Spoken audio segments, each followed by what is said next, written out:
All right, so now that we've seen how to set up a basic React project with TypeScript already installed using Create React App with a template, let's take a look at probably a more realistic situation, which is if you already have an existing React app and you want to add TypeScript to it. So here's what that's going to look like.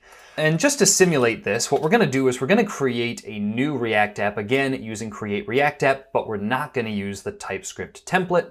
And then we'll see how we can actually add TypeScript after the fact. So here's what this is going to look like. We're going to start off by just creating a new React app without the template. And in order to do that, I'm going to go back to my repos folder here. And again, we're just going to say npx create react app. And we'll call this something like TypeScript and React 2, all right, just to differentiate it from our last project. So we're not going to add any template flag here because this will just allow us to use the default Create React App template. And if we hit enter, that's going to generate a new project for us. So let's just wait until that finishes. And once it's finished, what we'll do is we'll open this up in our IDE, again, just using either file open, or I'm going to use Visual Studio Code here and say TypeScript and React 2. And that will open it up in Visual Studio Code for us.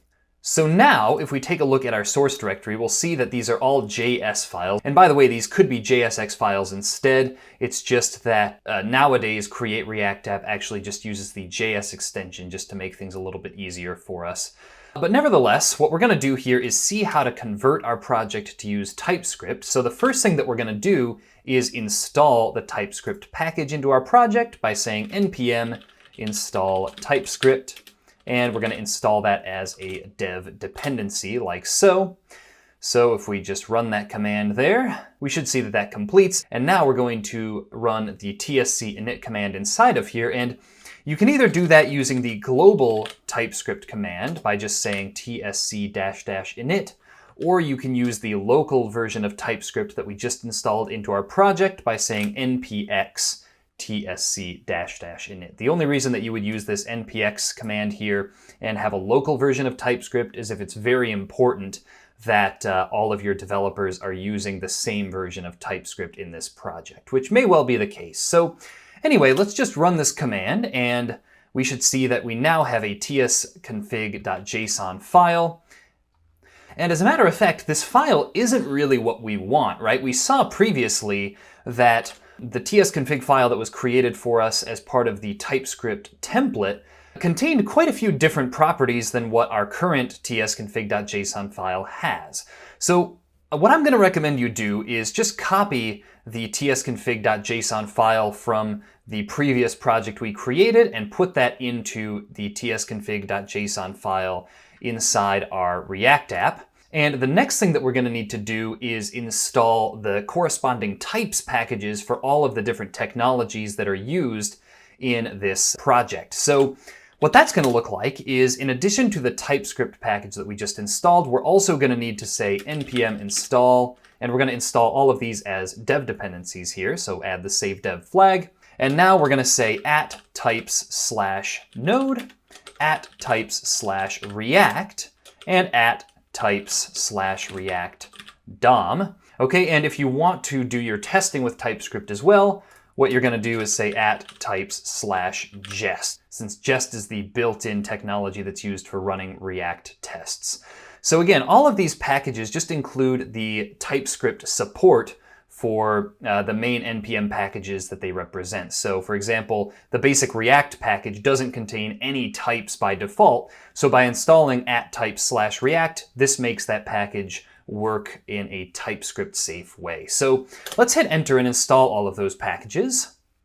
And oops, it looks like we got an error there. And this is actually because of a version mismatch with TypeScript and some of these other packages. So when we installed TypeScript locally, we installed the latest version of TypeScript, which is currently, I believe, if we just take a look at our versions here, there we go, 5.0.4. And you might see a different version here, and you might in fact not get this error at all, in which case, great, just keep going and ignore this. But in case you did get this error, what we're going to do is we're going to actually set this version back to the previous version of TypeScript that we'll see if we go back to our TypeScript template React project. and you can see that that's 4.9.5. So let's just change this TypeScript version, and you can also change that, by the way, by just running npm install TypeScript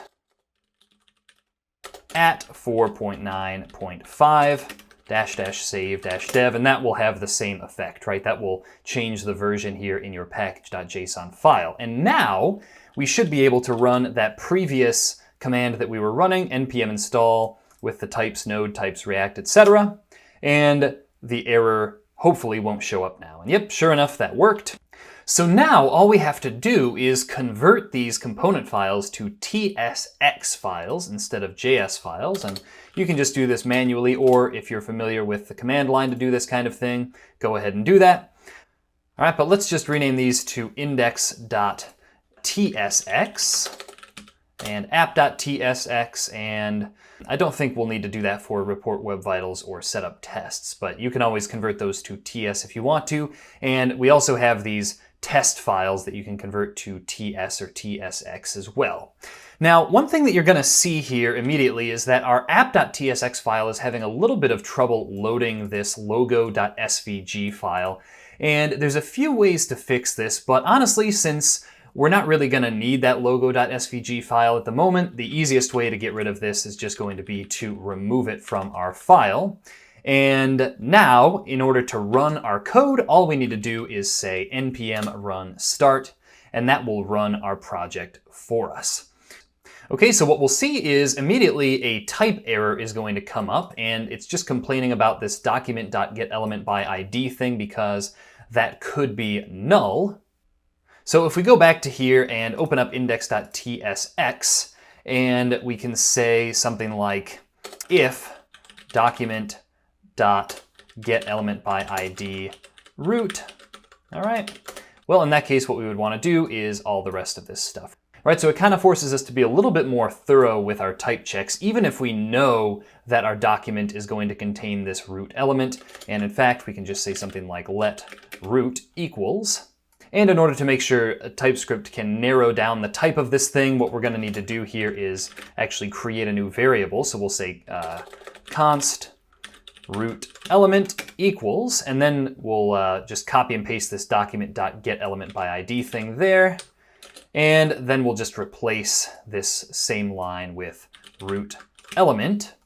And now, if we replace this with root element, we should see that that will get rid of the type warnings. And if we go back to our browser, sure enough, we'll see that that spinning atom thing disappears, but we still have the rest of our React app.